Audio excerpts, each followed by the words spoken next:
Guys, there's a reason why all religious texts explain things in the form of a story or a parable, or there's something before a lesson, you know?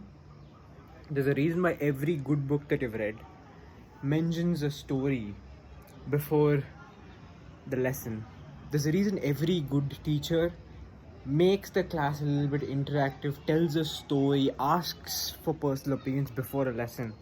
Because these lessons are hard to digest. You can't just go and be like, listen, 2 plus 2 is 4, 4 plus 4 8 anymore.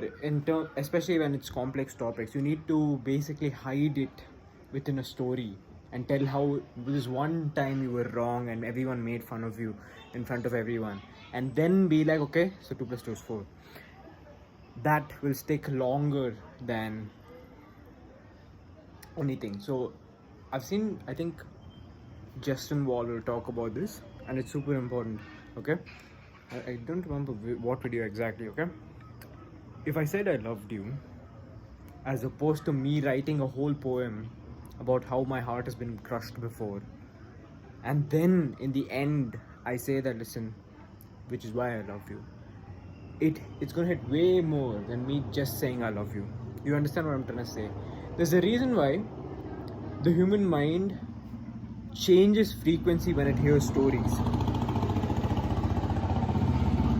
Hate bikes. I hate bullets. Okay, that's gone.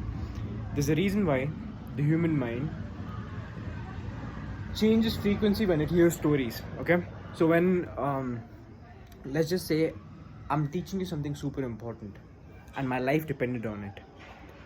If I told the story that this is why my life depends on it, this is why it's important that you understand it, it's gonna stick with you way longer and way deeper, and you're not gonna forget it, as opposed to me just telling you the lesson and getting it out the way.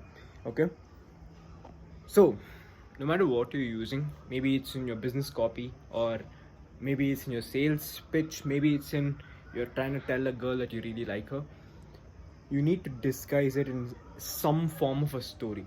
Okay, you need to tell why it's important and have a layer around it that basically makes the core more attractive. You understand what I'm trying to say? So the basics is that you need to disguise whatever you're teaching or your point in the form of a story, in the form of a reason why you're teaching this, in the form of the context why this is important. And then when you tell it, it's going to stick with them way longer and it's going to be more meaningful.